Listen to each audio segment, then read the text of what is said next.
இப்படி இந்த நாளிலும் தியானத்திற்கென்று யாக்கோபு எழுதின நிருபம் 1ஆம் அதிகாரம் 15வது வசனம். பின்பு இச்சையானது கற்பம் தரித்து பாவத்தை பிறப்பிக்கும், பாவம் பூரணமாகும் போது மரணத்தை பிறப்பிக்கும். என் பிரியமான சகோதரரே, மோசம் போகாதிருங்கள். அன்பான தேவனுடைய பிள்ளைகளே, பாவத்தினுடைய பரிபூரணம் மரணத்துல போய் முடிகிறது அப்படிங்கிற. அப்ப இந்த உலகம் முழுவதும் பாவத்துலதான் இருக்குது என்று வேதம் சொல்லுகிறது. அப்ப நீங்களும் நானும் உலகத்துல பாவத்துலதான் இருந்தோம் அப்படின்னு கூட வேதத்துல பாக்குறோம். இப்ப பாவத்துல இருந்த உலகத்துல இருந்து நம்மளை தேவன் வேறு பிரித்தது மாத்திரமல்ல, தேவனுடைய ராஜ்யத்துக்குரியவர்களாய் உங்களை என்னையும் மாற்றி இருக்கிறார். இதை குறித்து ஒவ்வொரு காரியத்தையும் நாம் விலாவாரியா பார்க்கறதுக்கு முன்னாடி பாவம் எங்க ஆரம்பிக்குது?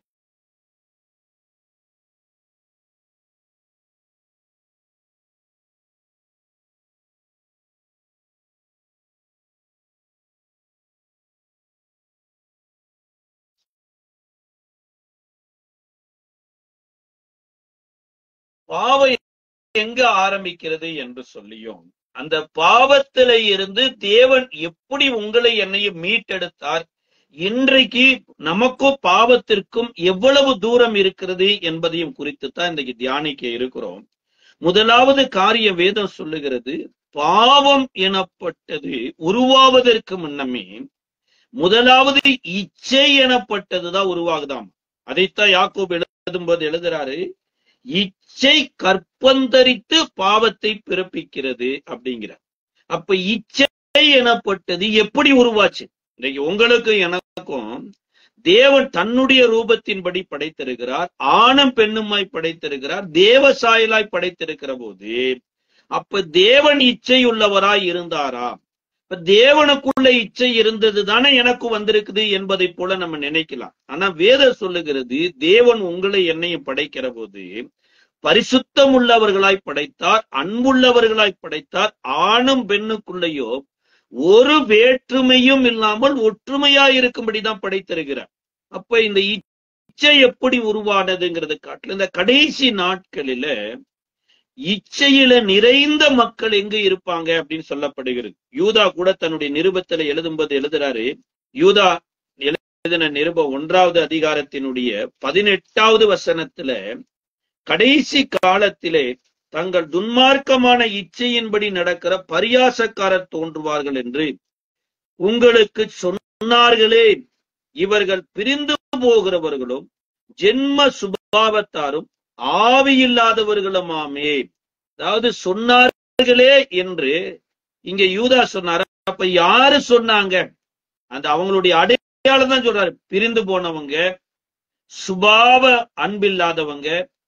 ஒரு காரியத்தை சொல்லுகிற போது யாரு சொன்னாங்க அப்படின்னா பேதுரு சொல்றாரு. 2 பேதுரு 3வது அதிகாரம் 3வது வசனத்துல, முதலாவது நீங்கள் அறிய வேண்டியது என்னவெனில், கடைசி நாட்களில் பரியாசக்காரர் வந்து தங்கள் சுய இச்சையின்படி நடந்து, தேவன் வருவார் என்று சொல்லப்பட்ட வாக்குத்தத்தம் எங்க?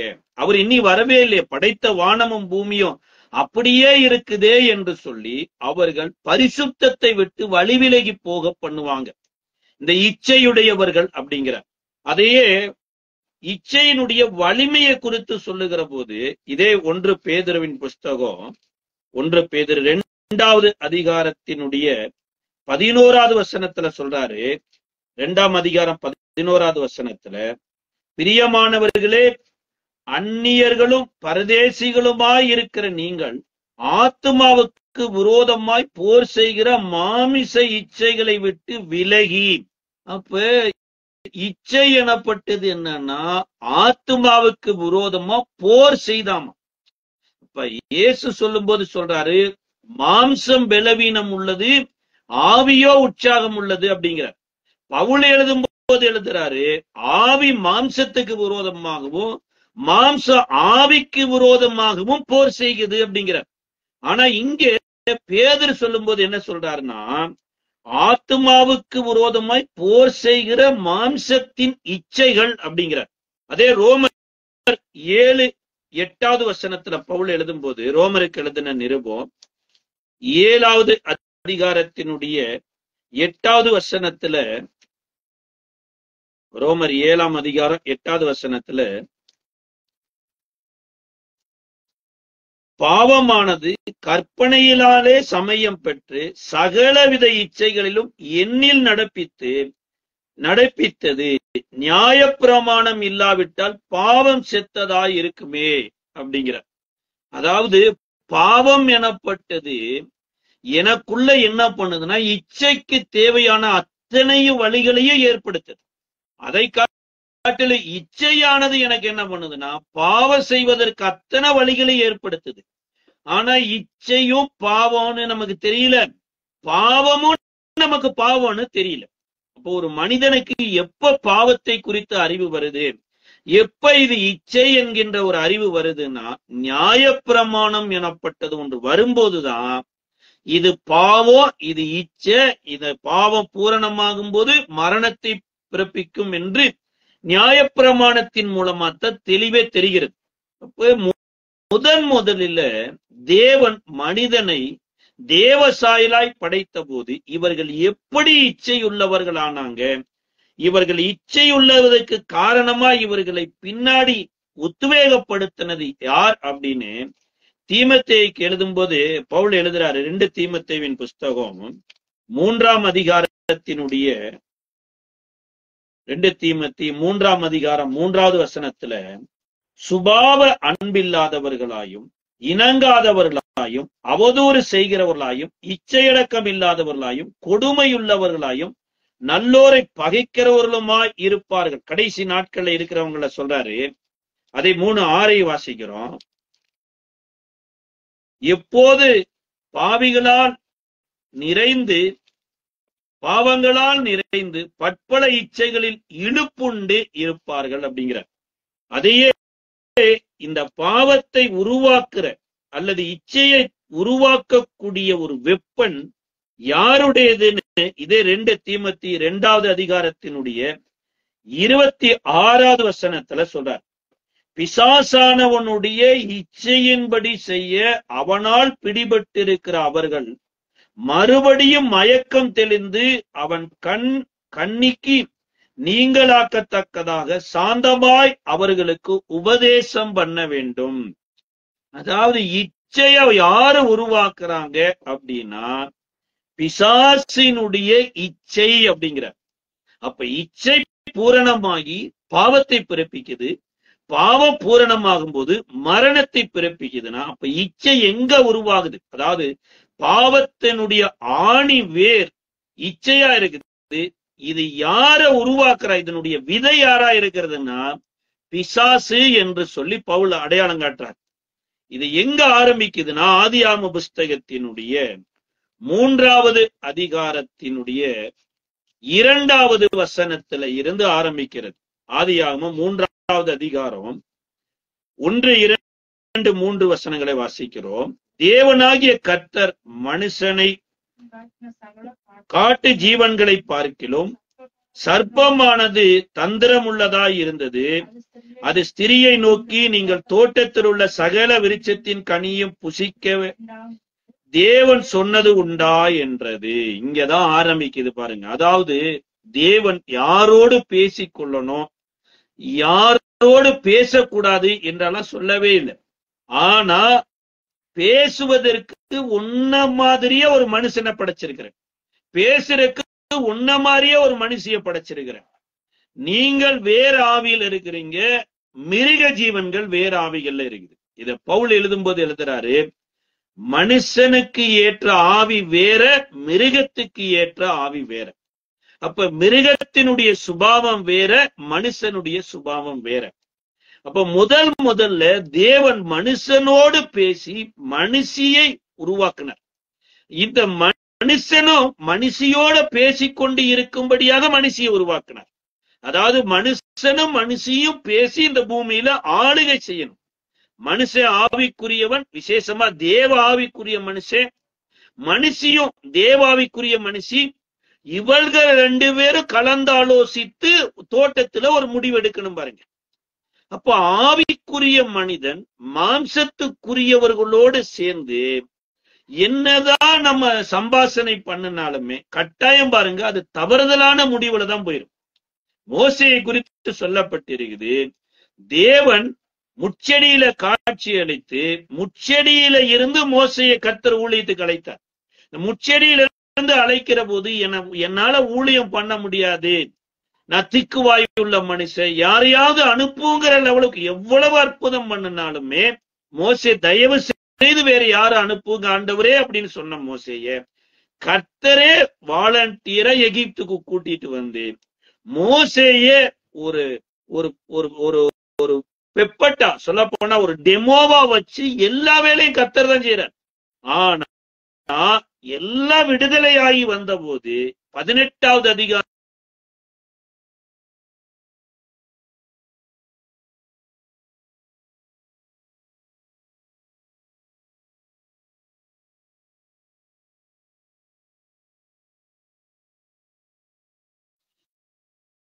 யாத்திராகமம் 18வது அதிகாரத்துல மோசேயினுடைய மாமா வந்து மோசேவுக்கு சில ஆலோசனை கொடுக்கிறார்.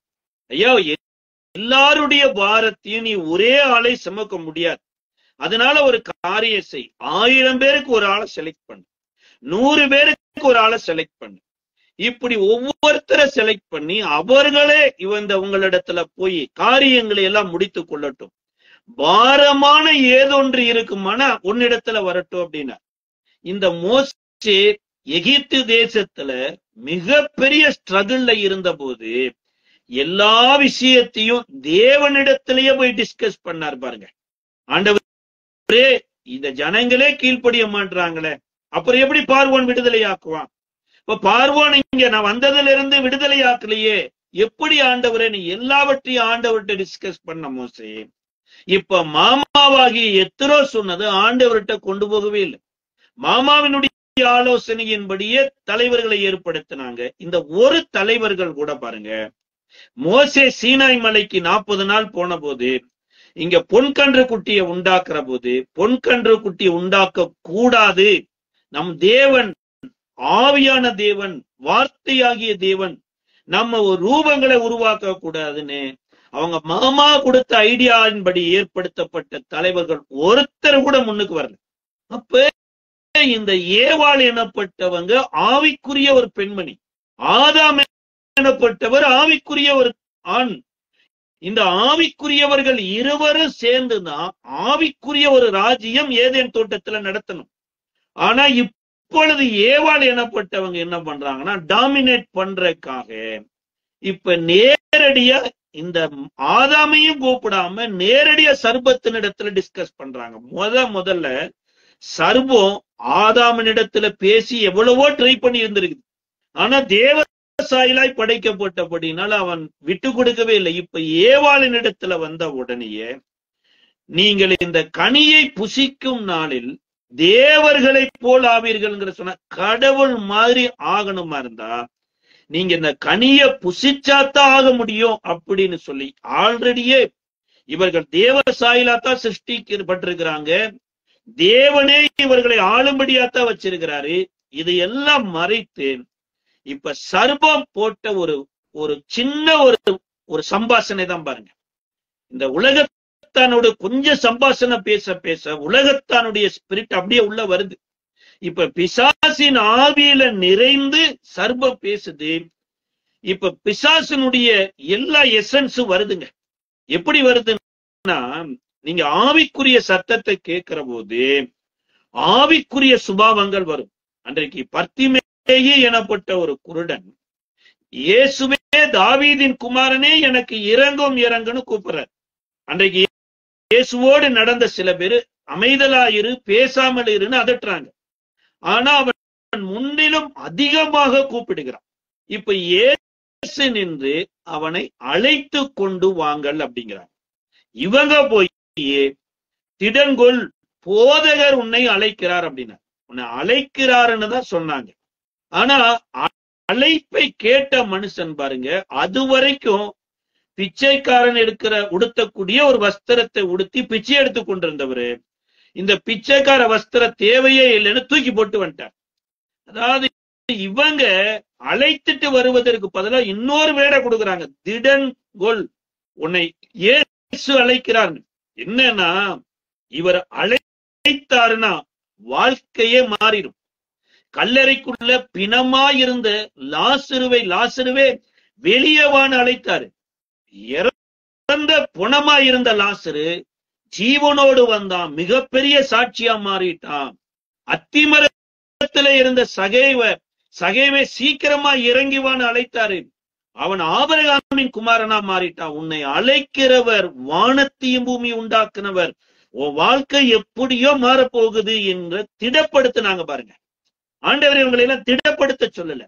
அப்ப தேவ சத்தம் கேட்கிற போது தேவன் செய்ய சொல்லுகிறது தானா வரும். ஆபிரகாம கூட மோரியா மலையில போய் பிள்ளைய பலி செலுத்த சொன்ன ஆண்டவர், பிள்ளை இப்ப பலிபீடத்துல கட்டப்பட்டு இருக்கிற போது ஆண்டவர் பேசி இப்பொழுது பிள்ளையாண்டன் மேல் கை போடாத என்ற நிலையில ஆபிரகாமின் இடத்துல கர்த்தர் சொல்லவே இல்லை. பிள்ளைக்கு பதிலாக ஆட்டுக்குட்டி எடுத்து பலி செலுத்தின. ஆனா ஆபிரகாம் அதை செய்தார். அதற்கு பின்புதான் ஆசீர்வாதம் வருது. அதே போலதான் மோசே ஜெபம் பண்றாரு. கர்த்தர் ஒரு மாறாக்கு முன்னாடி ஒரு மரத்தை காமிக்கிறாரு. மரத்தை வெட்டி தண்ணிக்குள்ள போடுனலாம் சொல்ல, மரத்தை காமிச்சாரு. இப்ப தேவன் வருகிற போது எப்படி தேவனுடைய செய்கைகளும் வருதோ, பிசாசு வருகிற போது பிசாசினுடைய செய்கைகளும் வரும். ஏவாள் பிசாசினுடைய பேசுறதுக்கு முன்னாடி நம்ம உண்மைதான் பேசிட்டு இருந்தாங்க. என்றைக்கு சாத்தானோடு கூட ஒரு டிஸ்கஷன் வச்சாங்களோ, சாத்தானோடு கூட ஒரு ஃப்ரெண்ட்ஷிப் வச்சாங்களோ, முதல்ல இந்த அம்மா போய் பேசினாங்க. வாங்க, பாவத்தினுடைய ஃபர்ஸ்ட் ஒரு ஸ்டெப் எதுன்னா பொய் பேசுறதா. சாத்தானின் சத்தம் கேட்ட உடனே நமக்குள்ள வரக்கூடிய ஒரு ஆவி என்னன்னா பொய்யின் ஆவி வேலை செய்யும். இந்த அம்மா சர்பத்தின் இடத்துல என்ன ஒரு வார்த்தை சொன்னாங்கன்னா, 3வது வசனம் சொல்லுகிறது, ஆனாலும் தோட்டத்தின் நடுவில் இருக்கிற விருட்சத்தின் கனியை குறித்து தேவன் நீங்கள் சாகாதபடி அதை புசிக்கவும் தொடவும் வேண்டாம் என்று சொன்னார் என்றார். சார், கர்த்தர் தொட வேண்டாம் சொல்லவே இல்லை. நீங்க 2வது அதிகாரத்தை வாசிச்சு பாருங்க. ஆதாமை ஏதேன் தோட்டத்துக்கு கூட்டிட்டு வருகிற போது, நீ தோட்டத்தில் இருக்கிற சகல விருட்சத்தின் கனியும் புசிக்கவே புசிக்கலாம், ஆனால் நன்மை தீமை அறியத்தக்க விருட்சத்தின் கனியை புசிக்கும் நாளில் சாகவே சாவா என்று புசிக்கிற போதுதான் சாவ. ஏன்னா நீ தோட்டத்தை பண்படுக்கணும், காக்கணும். அப்ப அதே தோட்டத்துல அந்த கொடி இருக்கலாம், அந்த மரம் இருக்கலாம். இது எல்லாமே நீ பண்படுத்துகிற போது உன் மேல கைப்படலாம், அல்லது அது மேல உன் கைப்படலாம், எது வேணா நடக்கலாம். ஆனா நீ புசிக்க கூடாதுன்னு தான் தேவன் சொன்னாரு. இந்த அம்மா ஒரு எக்ஸ்ட்ரா ஒரு வேடை தூக்கி போடுறாங்க பாருங்க, தொடவும் வேண்டாம் என்ற போது இப்ப சாத்தானுக்கு ஏஞ்சலா இந்த அம்மா மாறிட்டாங்க. அதாவது சாத்தானுடைய தூதனாவே இந்த அம்மா மாறிட்டாங்க. இப்ப சாத்தான் இந்த அம்மாவை இன்னும் ஒரு கருவியா பேசுறான். அடுத்த ஸ்டெப் என்னன்னா, அப்படியெல்லாம் கிடையவே கிடையாது. இந்த கனியை புசிக்கும் நாளில் நீங்கள் தேவர்களை போல, சொல்ல போனா நீங்க படைப்பாளியா மாறிடுவீங்க. இதே மாதிரி ஒரு ஏதேன் தோட்டத்தை உங்களால படைச்சிட முடியும், உங்களை மாதிரியே ஒரு மனுஷனை படைச்சிட முடியும், உங்களை மாதிரியே சூரியனை படைச்சிட முடியும்னு அன்றைக்கு ஏவாளுக்குள்ள வஞ்சகத்தை வைக்க வைக்க இந்த அம்மா எந்த நிலைமைக்கு போயிட்டாங்க தெரியுங்களா? கனிய புசிக்கிற நிலைமைக்கு போல மரத்தையே சாப்பிடுற நிலைமைக்கு போயிட்டாங்க.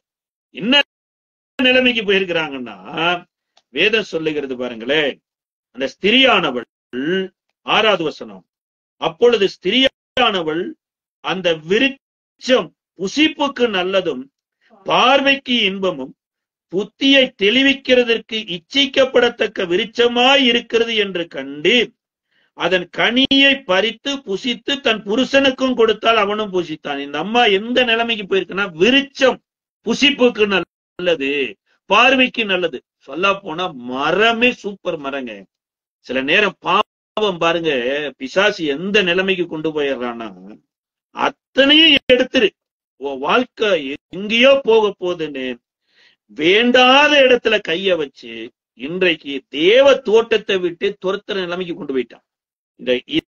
இதை புசிச்சதுக்கு, இதை புசிக்கிறதுக்கு முன்னாடி சாத்தானின் சத்தம் என்றைக்கு ஏவாள் கேட்டு சாத்தானுடைய ஒரு ஏஞ்சலா டிசைபிள்ஸா ஏவாள் கன்வெர்ட் ஆகுறாங்களோ அன்றைக்கு அந்த அம்மாவுக்குள்ள கனிய புசிக்கிறதுக்கு முன்னாடியே இச்சை எனப்பட்டது வந்துவிட்டது.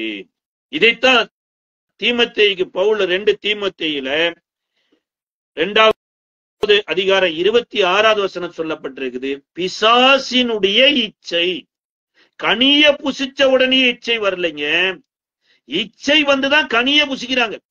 அப்ப இந்த இச்சை எனப்பட்டது எங்க வருது அப்படின்னா சாத்தானினுடையதுதான் இச்சை. இப்ப சாத்தானினுடைய சத்தத்தை கேட்க கேட்க கேட்க கேட்க இச்சை எனப்பட்டது ஏராளம் தாராளமா வரும். இதனாலதான் யூதா எழுதும்போது எழுதுறாரு, கடைசி நாட்களில் இச்சை அடக்கம் இல்லாதவர்கள் எழும்புவாங்க. பேதுரு தான் எழுதுறாரு, கடைசி நாட்களில் இச்சை அடக்கம் இல்லாதவர்கள் எழும்புவாங்க. பவுலே எழுதுறாரு, கடைசி நாட்களில் இச்சை அடக்கம் இல்லாதவர்கள். அப்ப இச்சை பூரணமாயி பாவத்தை கொண்டு வருது, பாவ பூரணமாகும் போதுதான் மரணத்தை கொண்டு வருதுங்கிறார். இப்ப இந்த இச்சையிலிருந்து பாவத்துக்குள்ள இந்த அம்மா எப்படி என்றாங்கன்னா கனியவே பறிச்சு துணிகரமா சாப்பிடுறாங்க.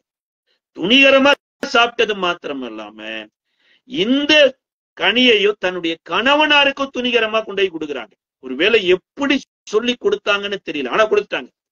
அவரும் சாத்தானுடைய சத்தத்துக்கு செவிகாய்க்காம இருந்து அந்த கனிய பல நாட்கள் புசிக்காமல் இருந்திருக்கிறார்.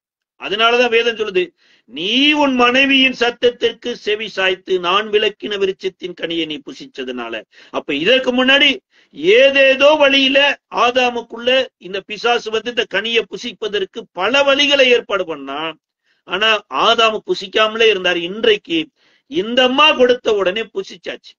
இப்ப புசிச்ச இருவரும் ஆண்டவரா மாறி இருக்கணுமா இல்லையா? சாத்தான் இதுதாங்க மிகப்பெரிய வஞ்சகன்.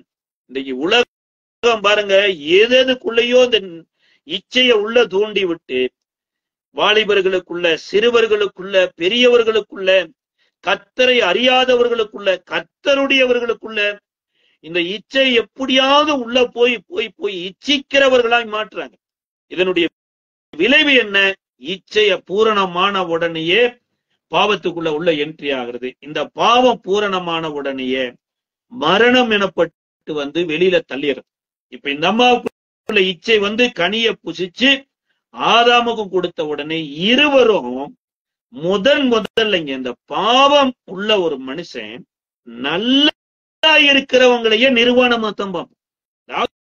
இவங்க இதுக்கு முன்னாடி 2 பேரும் நிர்வாணியாத்தான் இருந்தாங்க. 2வது அதிகார கடைசி வசனம் சொல்லுது, ஆதாமும் அவன் மனைவியாகிய இருவரும் நிர்வாணியா இருந்து வெட்கப்படாது இருந்தார்கள். ஆனா இந்த கனி உள்ள வந்ததுக்கு அப்புறம் இந்த இச்சை வந்து பாவம் வந்து கனி உள்ள வந்த உடனேயே ஆதாமை இந்த பெண்ணு நிர்வாணியா பாக்குறா. ஆதாம இந்த பெண்ணை நிர்வாணமா பார்த்த உடனேயே எங்களுக்குள்ள ஏதோ ஒண்ணு வந்துருச்சு, நாங்க எப்படியோ மாறிட்டோம், நாங்க இப்படிப்பட்டவர்கள் இல்லை என்று தேவனிடத்துல ஓடாம நேரடியா அத்திமரத்தின் இடத்துல ஓடுறாங்க. அத்திமரத்துல இருந்து ஒரு இலையை புடுங்கி இதை தைத்து அவரும் உடுத்துறாங்க, இவங்களும் உடுத்துறாங்க. அதாவது இவர்கள் நிர்வாணிகள் என்று தேவனுக்கே இவர்கள் உடுத்தி இருக்கிற வஸ்திரத்துல காமிக்கிறாங்க. இன்னைக்கு எத்தனையோ பேரு தேவனற்றவர்கள் என்பது இவர்கள் போட்டு இருக்கிற வஸ்திரத்திலே தெரிஞ்சிருங்க. இதாவது இந்த அத்தி இலை எனப்பட்டது மிருக ஜீவன்கள் சாப்பிடுவதற்கு தேவன் படைச்சார், மனுஷ சாப்பிடுவதற்கு கனிகளை படைச்சார். ஆனா இவங்க என்ன பண்ணிட்டாங்கன்னா மகிமையை வஸ்திரமா தரித்து கனிகளை புசிச்சிட்டு இருந்தாங்க. இப்ப மகிமை இழந்த உடனே இலையை தரித்து கொண்டு மரத்துக்கு கீழே போய் ஒளிஞ்சிட்டாங்க. ஒளிஞ்ச போதுதான் இப்ப தேவன் தேடி வர்றார். தேடி வந்து, ஆதாமே நீ எங்கே இருக்கிறனா? நாங்கள் நிர்வாணிகள் என்று அறிந்து நாங்க அத்திமரத்துக்கு கீழே ஒளிஞ்சிருக்கிறோம். ஆண்டவர் கேட்கிறாரு, நான் விலக்கின விருட்சத்தின் கனியை நீ புசித்தையா? யாரு கொடுக்கறாங்க? கொடுக்கலைங்க. அதாவது பாவத்தினுடைய ஒவ்வொரு ஸ்டெப் எப்படி வருது பாருங்க. இப்பொழுது தேவனிடத்திலேயே போய் ஆதாம் சொல்றாரு, நான் கனிய புசிக்கல, நீர் கொடுத்த இந்த ஸ்திரீதான் எனக்கு இந்த கனியை கொடுத்தாங்க அப்படிங்கிற. இப்ப பாருங்க, பாவத்தினுடைய ஒவ்வொரு ஸ்டெப்பும் எந்தெந்த இடத்துக்கு போயிருச்சுன்னா, முதலாவது இச்சையில பொய்யில ஆரம்பிச்சு இச்சைக்குள்ள போய் இச்சையிலிருந்து துணிகரமாய் கனிய புடுங்கி சாப்பிட்டு அது கணவனுக்கு கொடுத்து இருவரும் நிர்வாணிகள் என்று இப்பொழுது அத்தியிலையை உடுத்தி கொண்டு மறைந்து தேவனிடத்திலேயே வரல, இப்ப தேடி வந்த தேவனிடத்திலையும் போய், ஆண்டவரே இந்த குற்றத்துக்கு பின்னாடி நீயும் இருக்கிற, நீர் கொடுத்த இந்த ஸ்திரியும் இருக்கிறாங்க அப்படிங்கிறாங்க. சரி, அந்த ஸ்திரியின் இடத்துலதான் போய் விசாரித்தா அந்த அம்மா என்ன சொல்றாங்கன்னா, நாங்கெல்லாம் பர்ஃபெக்ட் தான், இந்த தோட்டம் சரியில்லை, என் கணவனும் ரொம்ப நல்லவரு, நானும் ரொம்ப நல்லவ, இந்த தோட்டத்துல சர்பம் இருக்குது, சர்பம் தான் எங்களை வஞ்சித்து விட்டது அப்படின்னு சர்பத்தின் மேல பழிய போட்டாங்க. அதனால இரக்கத்தின் தேவன் அவர்களுக்கு புசிக்கும் நாளில் சாகவே சாவாய் என்கின்ற ஒரு தண்டனையை கொடுத்திருந்தாரு. ஆனாலும் இவர்கள் இறந்து போய்விட்டார்கள் என்றால் மனித இனமே இல்லாம போய்விடுமே என்று இந்த மனித இனத்திற்காக மனுஷகுமாரனாகிய இயேசு வருவதற்கு அடையாளமாக அந்த ஏதேன் தோட்டத்துல ஒரு ஜீவன் மரித்து அந்த ஜீவனுடைய தோளுடைய எடுத்து இருவருக்கு உடுத்தி தோட்டத்தை விட்டு வெளியில அனுப்புறார். அந்த இருவரும் தோட்டத்தை விட்டு வெளியில வந்ததுக்கு அப்புறம்தான் ஒவ்வொரு அதிகாரத்திலேயுமே பாவத்தினுடைய பரிபூரணம் அனுதினமும் அதிகரித்துக் கொண்டே இருக்குது. 4வது அதிகாரத்துல முதல்ல ஒரு கொலை எனப்பட்டது நடக்குது. அதாவது மனித ரத்தத்தை தேவன் பூமியில சிந்தக்கூடாது என்று ஏற்படுத்தி வைத்திருந்தாரு. காயின் ஆபேலை கொலை செய்து விடுகிறான். முதலாவது மனித ரத்தம் சிந்தப்படுது. 2வது அதே ஆதியாகமம் 4வது அதிகாரத்துல ஒழுக்கக்கேடான குடும்ப வாழ்க்கையை ஆரம்பிக்குது. 4ஆம் அதிகாரம் 23வது வசனத்துல அங்க இந்த காயினை பின்பற்றி ஒரு மனிதன் ஒரு காரியத்தை செய்யறார். அங்க 23வது வசனத்துல 22 வாசிக்கலாம். லாமேக்கு தன் மனைவிகளை பார்த்து, ஆதாளே சில்லாலே நான் சொல்லுவதை கேளுங்கள், லாமேக்கின் மனைவிகளே என் சத்தத்துக்கு செவி கொடுங்கள், எனக்கு காயம் உண்டாக ஒரு மனுஷனை கொன்றேன், எனக்கு தழும்புண்டாக ஒரு வாலிபனை கொலை செய்தேன், காயினுக்காக 7 பலி சுமருமானால் லாமேக்குக்காக 77 பலி சுமரும் என்றான். அதாவது நான் யார மாதிரியாம் இந்த இடத்துல அந்த கொலையை செய்தேன் அப்படின்னா காயினை தான் கொலை செய்தேன். அப்ப காயினை கொலை செய்த உடனே காயினுக்கு கர்த்தர் என்ன ஒரு கிருபை கொடுத்தார்னா அவனுக்கு ஒரு மன்னிப்பை கொடுத்துட்டாரு. இந்த காயினை கண்டுபிடித்து அவனை கொலை செய்கிறவன் மேல 7 பழி சுமருனதுனால இப்ப என்ன மாதிரியா யாரை வைத்திருக்கிறேன்னா காயினை வச்சிருக்கிற, காயினுக்கு 7னா எனக்கு 70 வரும் அப்படிங்கிற. அப்ப இங்க 2வது பாவத்தினுடைய உச்சகட்டம் என்னன்னா துணிகரமா கொலை செய்யறது. அடுத்து 5வது அதிகாரத்துல தான் நோவா பிறக்கிறாரு. 6ஆம் அதிகாரத்துல உலகமே அழிவை நோக்கி போய்விடுகிறது. எப்படி அங்க யாக்கோபு சொன்ன மாதிரி இச்சை கற்பந்தரித்து பாவத்தை பிறப்பிக்குது, பாவம் பூரணமாகும் போது மரணத்தை பிறப்பிக்குதுங்கிற மாதிரி இங்க வேதம் சொல்லுகிறது. 6வது அதிகாரத்துல தேவன் மனுஷனை படைத்தது அவர் இருதயத்துக்கு விசனமாகத்தக்கதாக ஏராளம் தாராளமாக பாவங்கள் வந்தது. அதுல மிக மிக முக்கியமான ஒரு பாவத்தை குறித்து 6வது அதிகாரத்தினுடைய 2வது வசனம் சொல்லுகிறது.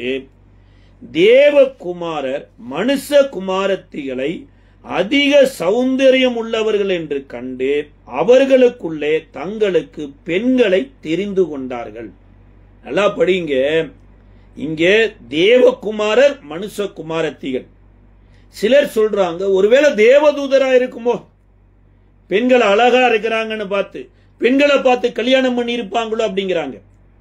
சிலர் சொல்றாங்க அப்படியெல்லாம் இருக்காது, ஒருவேளை அந்த நாட்கள்ல பக்தி உள்ள மக்களும் இருந்திருப்பாங்க, அந்த பக்தியுள்ள மக்கள் பக்தி இல்லாத பெண்களை தேர்ந்தெடுத்துக்கிட்டாங்கன்னு. ஆனா இங்க வசனம் என்ன சொல்லுதுன்னா ஒரு மனுஷன் அநேக பெண்களை தெரிந்து கொண்டாங்க.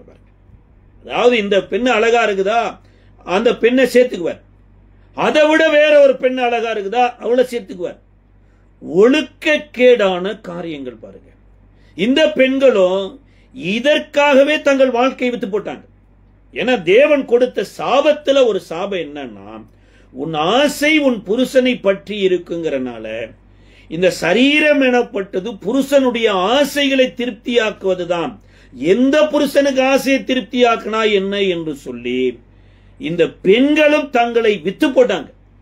இந்த ஒழுக்கக்கேடான காரியத்தை தேவன் பார்க்கிறார். அதைத்தான் சொல்லப்பட்டிருக்கிறது, தங்களுக்குள்ளே பெண்களை தெரிந்து கொண்டார்கள். பெண்ணை தெரிந்தெடுக்கலைங்க, பெண்களை தெரிந்து கொண்டார்கள். இதுதான் இயேசுவின் வருகையின் நாட்களிலேயும் நோவாவின் காலத்தில் நடந்தது போலவே நடக்குங்கிறார். என்னன்னா, பெண் கொண்டார்கள், பெண் கொடுத்தார்கள். அப்ப பெண் கொண்டார்கள், பெண் கொடுத்தார்கள்னா இயேசுவின் காலத்துல கல்யாணம் நடக்கலையா சார்? கானாவூர் கல்யாணத்துல தான் இயேசுவே அற்புதத்தை செஞ்சார். இப்ப நம்ம முன்னோர்கள் காலத்துல திருமணம் நடக்கலையா? அதாவது திருமணங்கிறது வேத சொல்லுகிறது, விவாகம் யாவருக்குள்ளும் கனம் உள்ளது, அது அசுசிப்படாதிருப்பதாகங்கிறார். மீகா தீர்க்க தரிசன புஸ்தகத்துல கூட ஆவி அவரிடத்தில் பரிபூரணமாயிருந்தது, பின்ன ஏன் அவர் ஒருவனை படைத்தார்? பரிசுத்த சந்ததியை உருவாக்குவதற்குத்தானே என்று சொல்லி, அப்போ ஒருவனுக்கு ஒருத்தி என்கிறது சாகர வரைக்கும் மாறாது. ஆதாம் ஏவாளைத்தான் கல்யாணம் முடிச்சாரு. தோட்டத்தை விட்டு வெளியே வந்ததுக்கு அப்புறம் ஆதாம் வேற எங்கேயாவது பெண்ணை பார்த்தாரா? இல்லை, ஒண்ணுமே சொல்லப்படல. ஏவாளோ வேற எங்கேயாவது ஆணை பார்த்தாங்கன்னு சொல்லப்படல. ஆனா இந்த கடைசி காலத்துல இந்த தங்களுக்கு பெண்களை தெரிந்து கொண்டார்கள்ங்கிற அந்த விஷயம் ஏராளம் தாராளமாய் நடந்து கொண்டு இருக்குது பாருங்க. எப்பொழுதும் இல்லாதபடி விவாகரத்து அதிகமா வந்து கொண்டிருக்குது சார். விவாகரத்தே ஆகாமலேயே அரசாங்கமே என்ன சொல்லிருச்சுன்னா, ஒரு பெண்ணுக்கு ஒரு ஆணோடு சேர்ந்து சந்தோஷமா இல்ல, அந்த ஆண் சந்தோஷப்படுத்தலைன்னா அந்த பெண் விரும்புகிற ஆணோடு சந்தோஷமா இருந்துக்கலாம். இப்ப சில நாட்கள்ல நியூஸ்ல வர செய்திகளை பாருங்க, தன் நகையை வித்து கணவனை கொலை செய்ய ஆட்களை ஏற்படுத்தி இருக்கிறாங்க நியூஸ்ல வருதுங்க. ஏன்? அவர் இருக்கிற வரைக்கும் என்னுடைய ஆசைகள் நிறைவேறாது.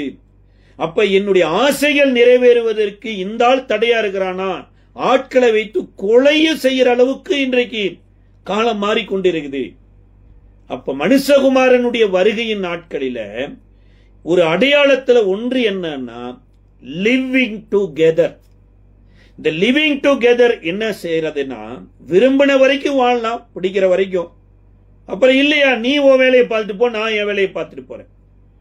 இதுதான் ஆண்டவர் பூமியை அழிப்பதற்கும் மனுஷனை பூமியில சிருஷ்டித்ததற்கும் வேதனை உள்ளதா இருந்தது. ஆனா இவைகளின் நாட்கள்ல தான் நோவாவுக்கு 3 மகன்கள் 3 மருமகள்கள், ஒரே மனைவி, 8 பேர் தான் இந்த ஜலப்பிரவாகத்தில இருந்து காக்கப்படுறாங்க. எல்லாரும் ஜலத்தினால அள்ளி கொண்டு போகிற போது இவர்களுக்கு இது பாவனே தெரியலைங்க. தாங்கள் செய்யறது பாவனே தெரியல. முன்னாட்கள்ல பாருங்க, மனைவி இருக்கும் போதே இன்னொரு மனைவியை சேர்த்துக்குவாங்க. ஆபிரகாம் கூட பாருங்க 3 மனைவி, அநேக வைப்பாட்டிகளை வச்சிருந்திருக்கிறார். ஈசாக்கை தவிர யாக்கோபு கூட பாருங்க 4 மனைவிகளை வைத்திருந்திருக்கிறார். ஆனா இது தவறுதல் என்று எங்கேயுமே சொன்னதாக சொல்லப்படல. அவங்க மாமா கூட அக்காவை கல்யாணம் பண்ண என்னப்பா, தங்கச்சியை நான் உனக்கு கட்டி கொடுக்கிறேன்னு தான் சொன்னார். அப்ப இது தப்பு அப்படிங்கிறது எப்பொழுது வந்தது அப்படின்னு வேதம் சொல்லுதுன்னா, நியாயப்பிரமாணம் எனப்பட்ட ஒன்று வரும்போதுதான் இது பாவமே உயிரடைஞ்சது. இரவும் பகலும் 40 நாட்கள் ஜலப்பிரவாகம் வந்த போது எல்லோரும் மரிக்கிறாங்க. எல்லோரும் மரிக்கிற போது நோவாவோடு கூட இருந்தவர்களும் சேர்ந்தே மரிச்சாங்க. ஆனா நோவாவோட கூட இருந்தவங்க எதுக்குள்ள மரிச்சாங்கன்னா தேவனுக்குள்ள மரிக்கிறாங்க. தேவன் சொன்ன வார்த்தையின்படியே கொப்பேர் மரத்தினால ஒரு கப்பலை செய்து அந்த கப்பலுக்குள்ள போய் இவர்கள் போய் அடக்கமாகறாங்க. ஆனா உலகம் எதுல அடக்கமாச்சுன்னா ஜலப்பிரவாகத்தில் அடக்கமாச்சு. பின்னாட்களில கூட இந்த 4 பேரு, நோவாவும் நோவாவினுடைய 3 குமாரரும், பெண்கள் 4 பேரு, நோவாவினுடைய மனைவியும் நோவாவினுடைய மருமக்கள் 8 பேரும் ஞானஸ்தானம் எடுத்தார்கள் என்று சொல்லி வேதம் சொல்லுகிறது.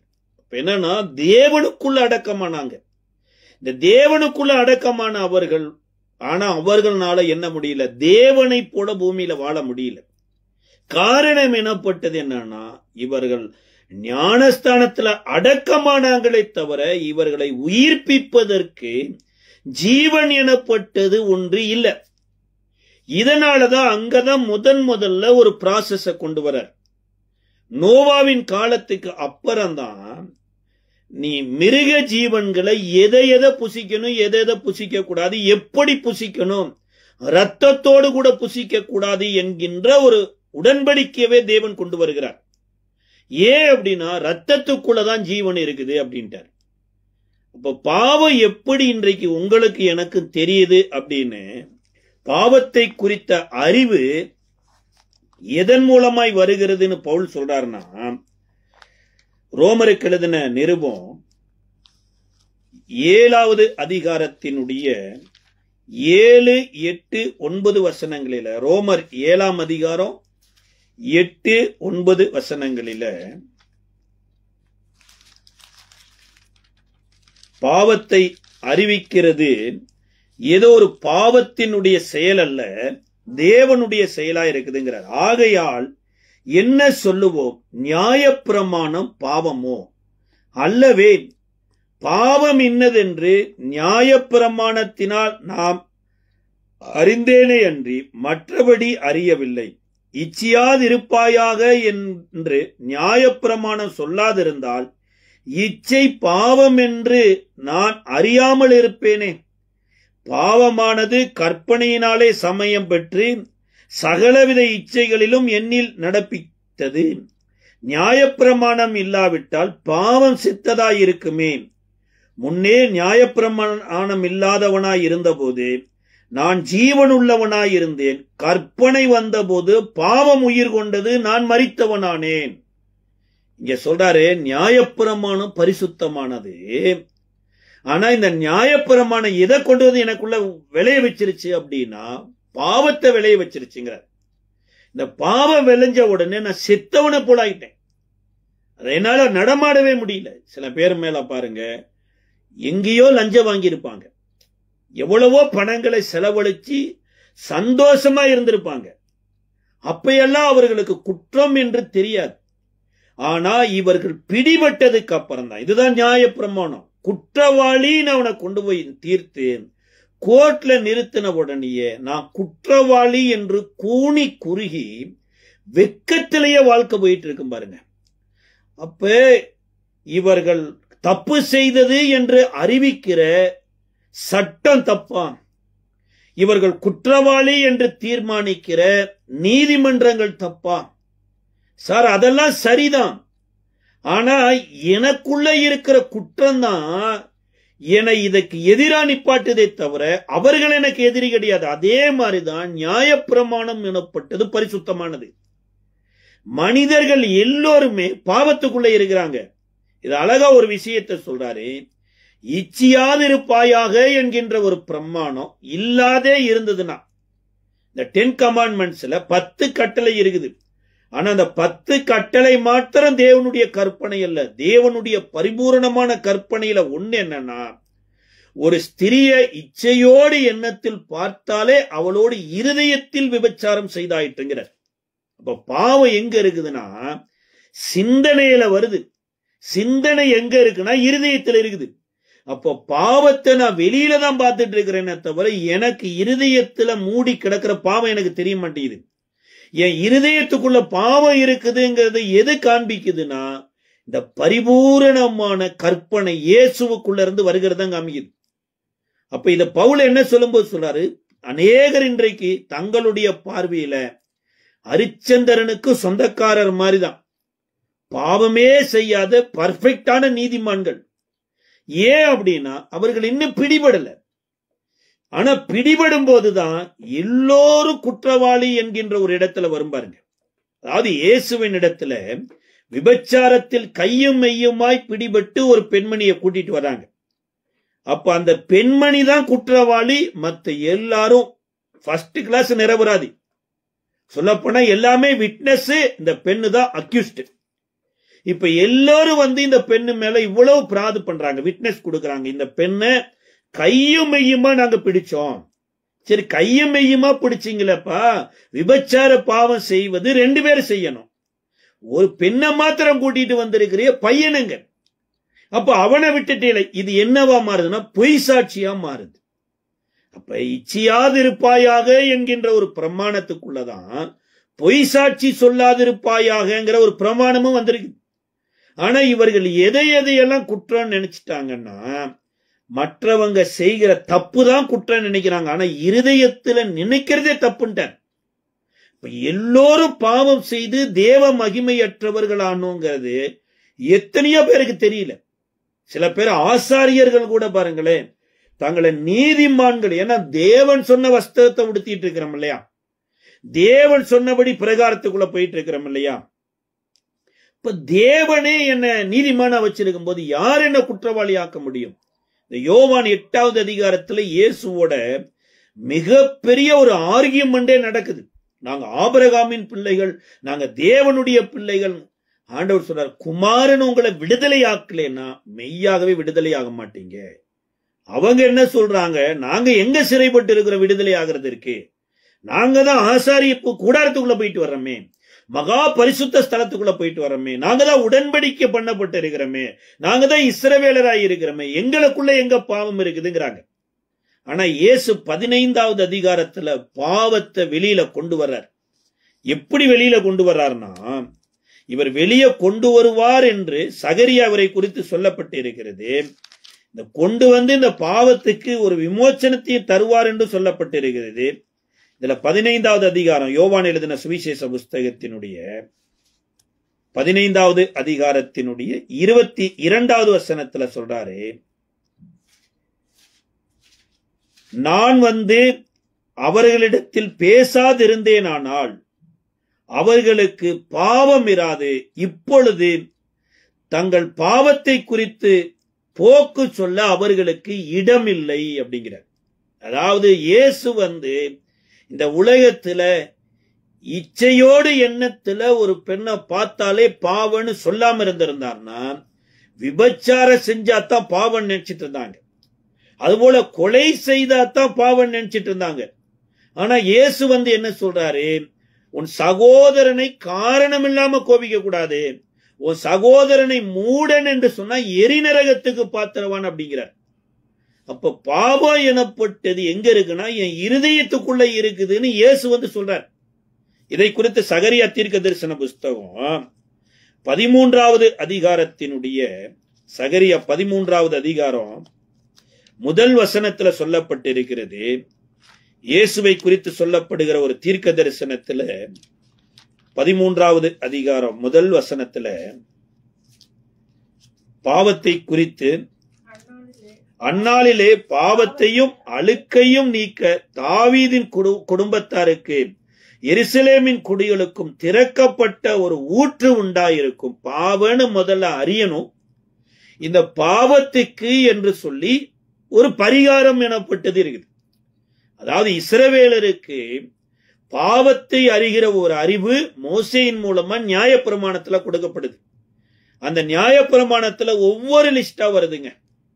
அதாவது செத்த சரீரத்தை தொடுறதுல இருந்து, பெண்கள் தீட்டாகிறதுல இருந்து, அடுத்தவனுடைய லேண்ட் அபகரிக்கிறதுல இருந்து, எதெல்லாம் தீட்டுங்கிற ஒரு லிஸ்டே வருது. அப்படி தீட்டுப்பட்டவன் பாவியா இருக்கிறான். இந்த பாவிக்கு ஒரு விமோச்சனம் எனப்பட்டது ஒரு ஆட்டுக்குட்டியின் மூலமா வருதுங்கிறார். அந்த பாவத்தை சுமக்கிற ஆட்டுக்குட்டி எப்படி இருக்கணும்னா, அது பழுதற்றதா இருக்கணும், அது 3 வயதுக்குட்பட்டதா இருக்கணும், அதுல எங்க விதமான நசலும் இருக்கக்கூடாது. சார், ஒரு நல்ல ஆட்டுக்குட்டிய போய் கொலை செய்யறதே பாவம் இல்லையா? ஆனா வேதம் சொல்லுது, நல்லதை நீ செலுத்தி உன்னுடைய பாவத்திலிருந்து விமோச்சனம் பெற்றுக்கொள் என்று ஆண்டவர் பிரமாணத்தை ஏற்படுத்துறார். அப்ப இங்கேயும் கூட ஆண்டவர் பாவத்திலிருந்து ஒரு மனிதனை சுத்திகரிப்பதற்கு ரெண்டு கூட்டத்தை சொல்றார். ஒன்னு, தாவீதின் குடும்பத்தாருக்கும் எருசலேமின் குடிகளுக்கும் திறக்கப்பட்ட ஒரு ஊற்று உண்டாயிருக்கும். அந்நாளிலே நான் விக்கிரகங்களின் பேரும் தேசத்தில் இராதபடி அழிப்பேன். அவைகள் இனி நினைக்கப்படுவதில்லை. தரிசனம் சொல்லுகிறவர்களையும் அசுத்த ஆவியும் தேசத்திலிருந்து போய்விடவும் பண்ணுவேன் என்று சேனைகளின் கர்த்தர் சொல்லுகிறார். அதாவது ஒரு மனிதன் பரிசுத்தமாகிறானா, தேவனோடு ஐக்கியமாகிற போது தேவையில்லாத தெய்வ வழிபாடுகள் வராது. தேவையில்லாத பில்லி சூனியம் செய்வனை எனப்பட்டது வராது. இப்ப குறி சொல்லுகிறவனுக்கு வேலை இல்லை, குறி சொல்லி பணம் சம்பாதிக்கிறவனுக்கு வாய்ப்பு இல்லை. அதனால அவனே தேசத்தை காலி பண்ணிட்டு தேவன் போக பண்ணிடுவாங்கிறார். அதுக்குத்தான் சொல்றாரு, இதற்கு என்று சொல்லி ஒரு ஊற்று தேவன் உண்டாக்குறாங்கிறார். அந்த ஊற்று தான் கண்மலையிலிருந்து வெளிப்பட்ட ஊற்றாகிய இயேசுவின் விழாவிலிருந்து வந்து இரத்தமும் தண்ணீரும். இதை குறித்து இதை அறியாது இருந்த ஆசாரியர்கள் கையிலேயே இந்த ஊற்று கொண்டு வர்றார். எப்படி ஒரு ஆடு வந்து ஒரு ஆசாரியன் இடத்துல கொண்டு போய் அந்த ஆசாரியன் இது பழுது இல்லைன்னு பார்த்து பலி செலுத்தணுமோ, அதே மாதிரி தேவாட்டு குட்டியாய் இயேசு வர்றாருங்க. இந்த தேவாட்டு குட்டியாய் வருகிற இயேசுவை ஆசாரியர்கள் கையிலேயே கொடுக்கப்படுறார். இந்த காலகட்டத்தில் ஆசாரியர்களுடைய நிலைமையை குறித்து சொல்லப்பட்டிருக்கிறது. மத்தேயு எழுதின சுவிசேஷ புஸ்தகத்தினுடைய 2ஆம் அதிகாரம் 4வது வசனத்திலையும், மத்தேயு எழுதின சுவிசேஷ புஸ்தகம் 2ஆம் அதிகாரம் 4வது வசனத்துல,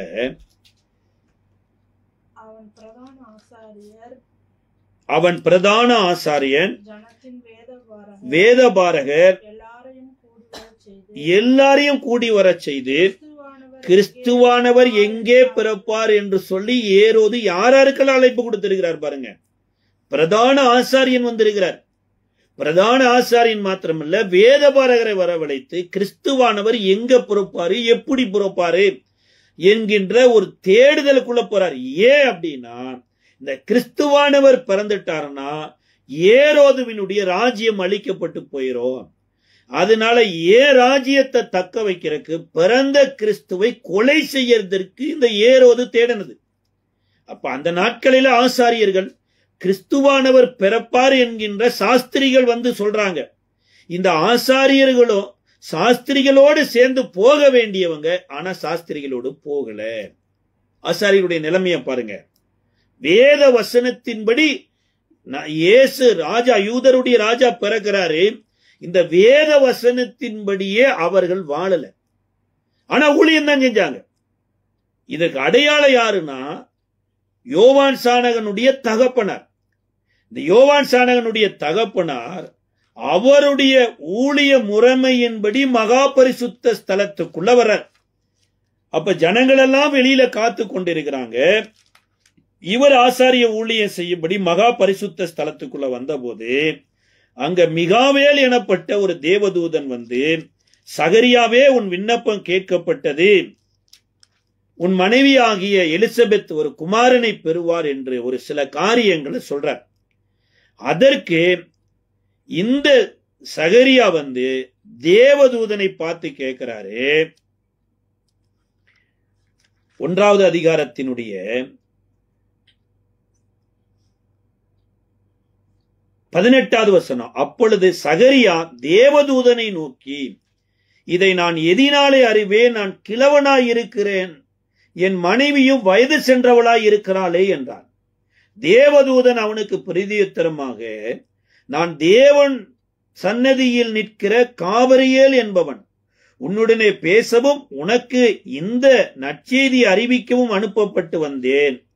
இதோ தகுந்த காலத்தில் நிறைவேறப் போகிற என் வார்த்தையை நீ விசுவாசியாதபடியினால் இவைகள் சம்பவிக்கும் நாள் மட்டும் நீ பேசக்கூடாமல் ஊமையாய் இருப்பாய் அப்படின்ட்டார்.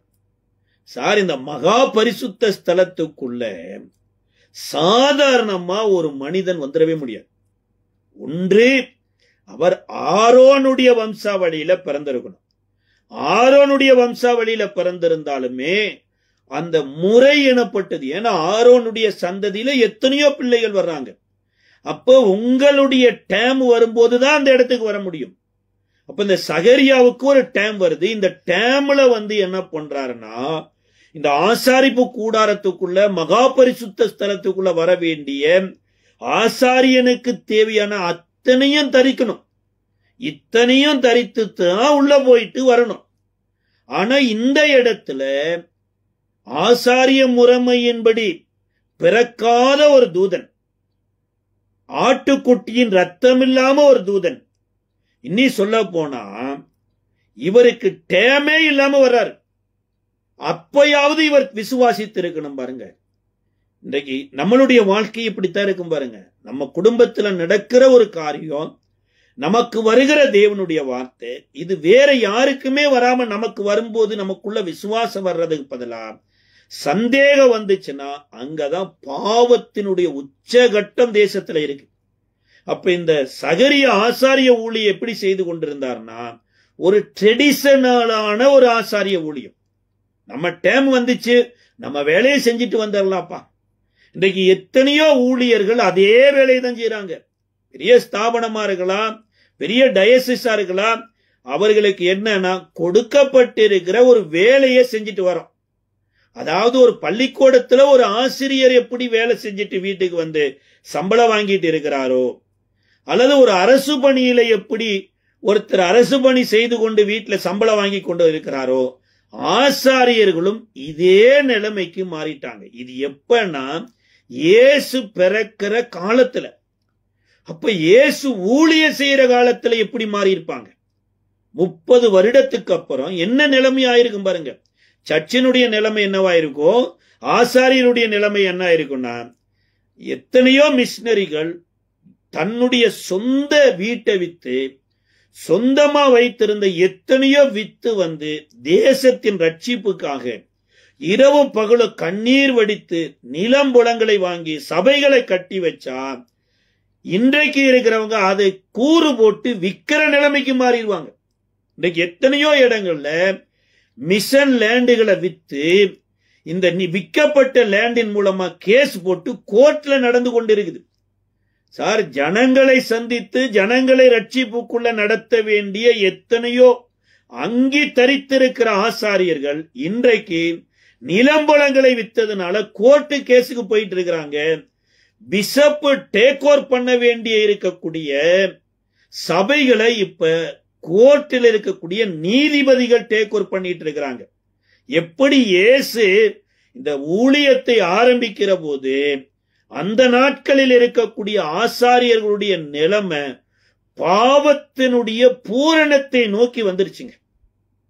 ஒரு காலத்துல லேண்ட் எங்க கிடைக்குதோ அங்க வாங்கி சர்ச்சு கட்டலாம், அங்க ஜனங்களை ஆராதனையில நடத்தலாம் என்று சொல்லப்பட்டது போய் இப்ப எங்க ஏராளம் தாராளமா சிட்டிக்குள்ள டவுனுக்குள்ள லேண்ட் இருக்குதோ அதை வித்து தனக்கு தான் குடும்பத்துக்கு தான் சொந்தக்காரருக்கு செலவு பண்ற நிலைமைக்கு பாவத்தினுடைய பூரணத்தை நோக்கி போயிடுச்சு.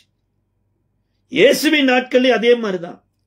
இயேசு ஊழிய செய்ய வந்த காலகட்டத்துல இயேசுவோடு கூட இருந்த எத்தனையோ பேரை குற்றம் சாட்டுவதையே இந்த ஆசாரியர்கள் தொழிலா வைத்துட்டு இருந்தாங்க.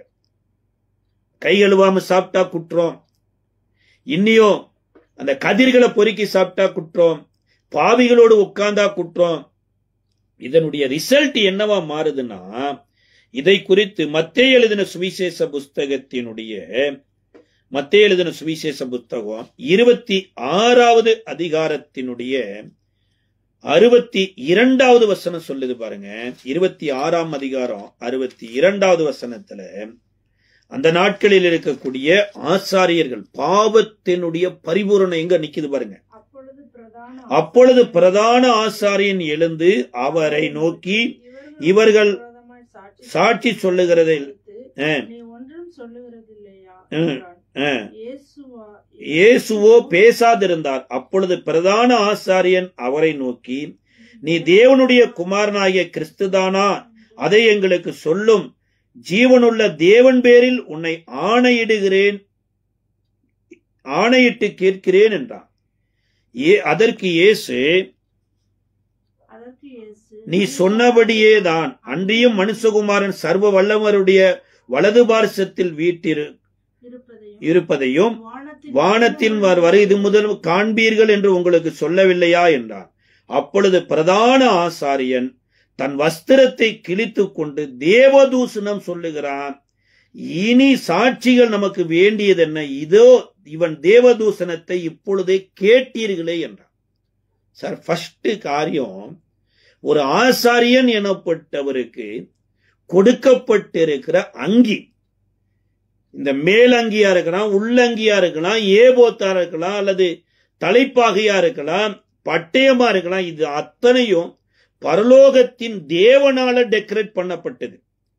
ஆனா இதுல எதுவுமே என்ன பண்ணக்கூடாது, இந்த ஆசாரியன் கிழிக்கவே கூடாது.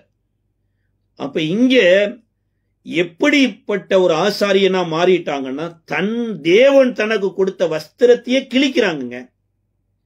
இதை குறித்து லேவியர் ஆகமத்துல 10வது அதிகாரம் 6வது வசனத்துலதான் இந்த சம்பவம் சொல்லப்பட்டிருக்குது. வஸ்திரத்தை ஆசாரியன் கிழிக்க கூடாது.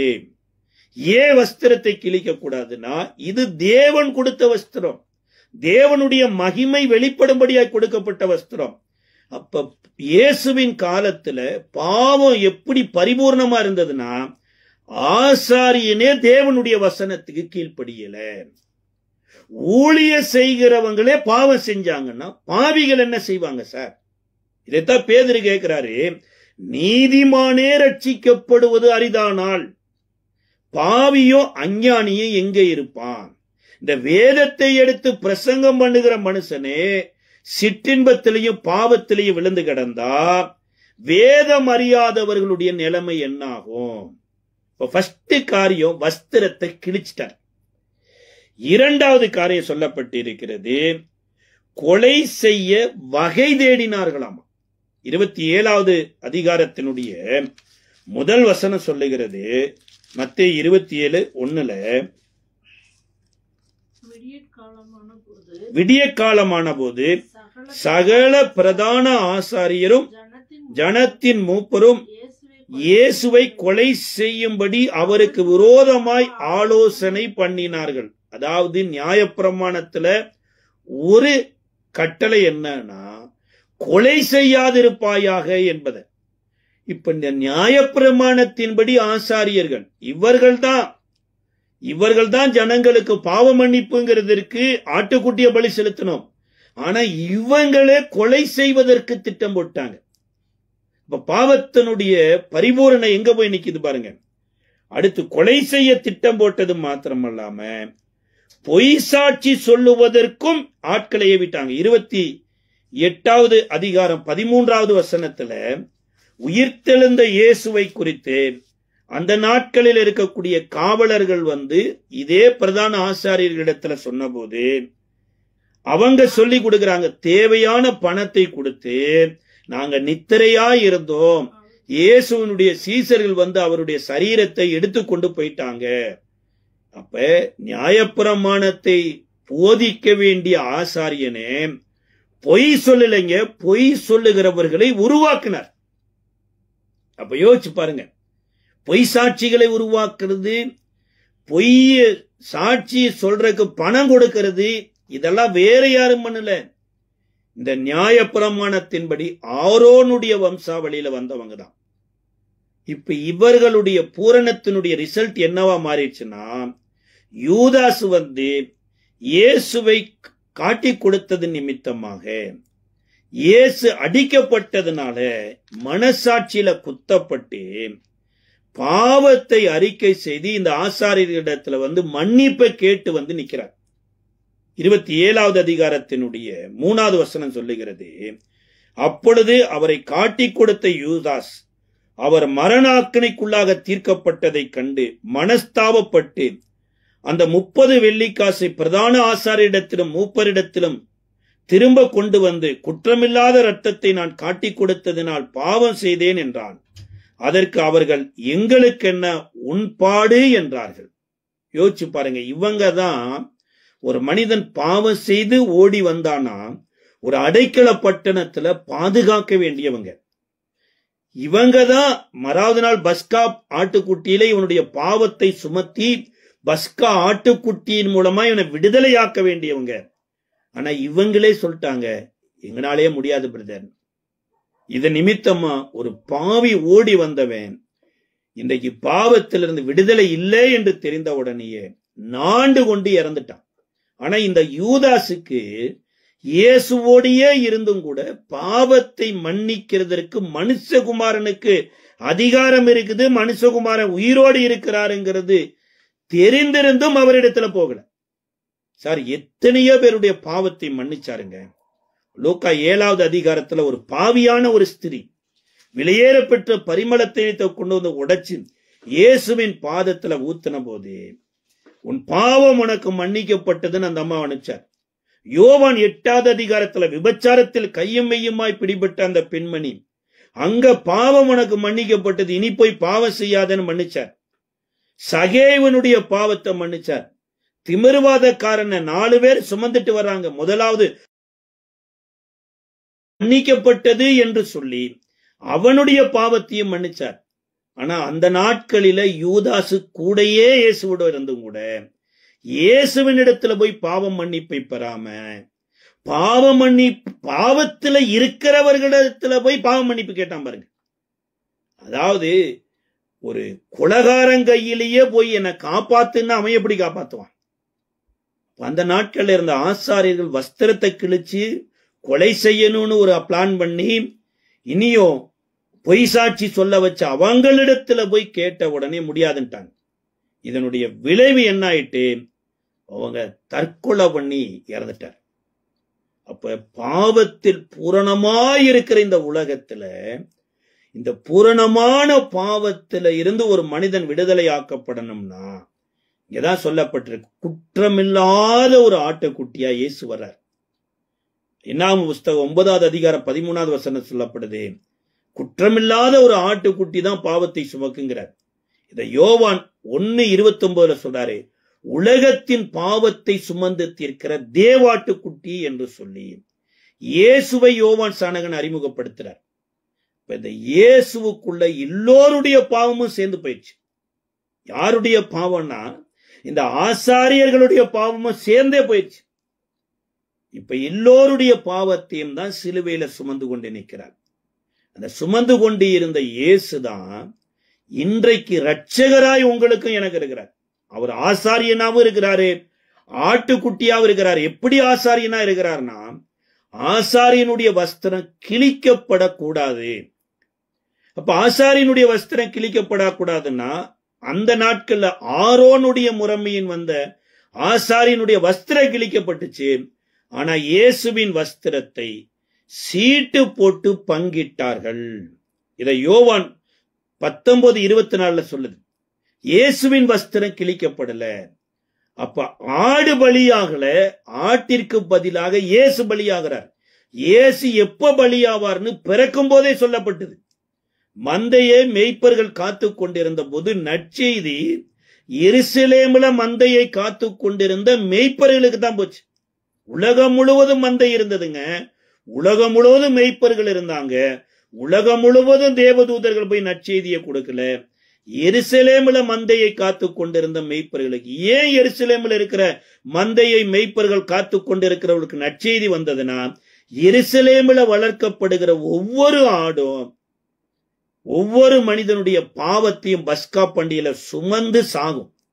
ஆனால இயேசு பாவத்திற்காக சாக போகிறபடினால, ஆடுகளே இனிமேல் நீங்கள் சாக வேண்டாம் என்று மந்தை மேய்ப்பர்களுக்கு சொல்லப்பட்ட இந்த நற்செய்தி மந்தை மேய்ப்பர்களுக்கு இல்லைங்க, மந்தையில இருந்த ஆடுகளுக்கு தான். அப்ப ஆடுகளே செய்யாத குற்றத்திற்காக சாகாமல் காப்பாற்றி இருக்கிறாரு. இன்றைக்கு செய்த குற்றத்திற்காக, உங்களுக்காக, எனக்காக, அன்றைக்கு இஸ்ரவேலுக்காக ஆடு பலியானது, ஆட்டிற்காக இயேசு பலியானதுனால இப்ப ஆட்டினுடைய தண்டனையும் தன்மேல ஏத்துக்கிட்டார், ஆசாரியனுடைய தண்டனையும் ஏத்துக்கிட்டார், இஸ்ரவேலினுடைய தண்டனையும் ஏத்துக்கிட்டார். அவர் நாமத்துல விசுவாசமாயி அவரிடத்துல ஓடி வந்து பாவத்தை அறிக்கை பண்ணுகிற ஒவ்வொருவருடைய பாவத்தையும் அவர் பூரணமாய் ஏற்றுக்கொண்டபடியினால இப்ப பாவத்தின் பூரணமாகத்தான் இயேசு கல்வாரி சிலுவையில பலியாகிறார். இந்த நாளில நீங்களும் நானும் ஆட்டின் மூலமா மீட்கப்படல, ஆட்டுக்குட்டியானவராகிய இயேசுவின் மூலமாய் நம்ம மீட்கப்பட்டிருக்கிறோம். அப்ப நல்ல ஒரு பரிகாரியாய், இதைத்தான் சகரியா 13:1 சொல்லப்பட்டிருக்குது. இப்பேற்பட்ட ஒரு நீரூற்று எருசலேமிலேயும் தாவீதின் குடும்பத்தாருக்கு வருகிற போது அங்க தேவையில்லாத சடங்காச்சாரம் எல்லாம் நீங்கி விடுங்கிறார். இப்ப பாவத்தின் பரிபூரணம் எங்க நிக்குதுன்னா கல்வாரி சிலுவையில பலியான இயேசுவுக்குள்ள இருக்குது. இப்ப பாவத்தை முதலாவது அறியக்கூடிய ஒரு அறிவு நியாயப்பிரமாணத்துல வருது. இந்த நியாயப்பிரமாணம் நம்மளை நீதிமானாக்கல, குற்றவாளி ஆக்குது. இந்த நியாயப்பிரமாணத்தினுடைய பரிபூரணம் இயேசுவின் போதனையில வருது. இப்ப எல்லோரும் பாவம் செய்து தேவ மகிமையற்றவர்களானோம். அதுல ஆசாரியனும் இன்க்ளூடு, இஸ்ரவேலனும் இன்க்ளூடு, உலகத்தில் இருக்கிற எல்லோரும் இன்க்ளூடா இருக்கிறதுனால இப்ப இந்த உலகத்தின் பாவத்தையே சுமந்து தீர்த்த தேவாட்டுக்குட்டி அவர் நாமத்துல விசுவாசம் ஞானஸ்தானம் எடுக்கிற போது பாவம் மன்னிப்பின் நிச்சயத்தை பெறுகிறோம். பரிசுத்த ஆவியை பெறுகிற போது இயேசுவின் பிள்ளைகளாய் மாறி வானகைனாகி வேத வசனத்தின்படி வாழ வாழ நமக்குள்ள இயேசுவின் சாயல் வருது.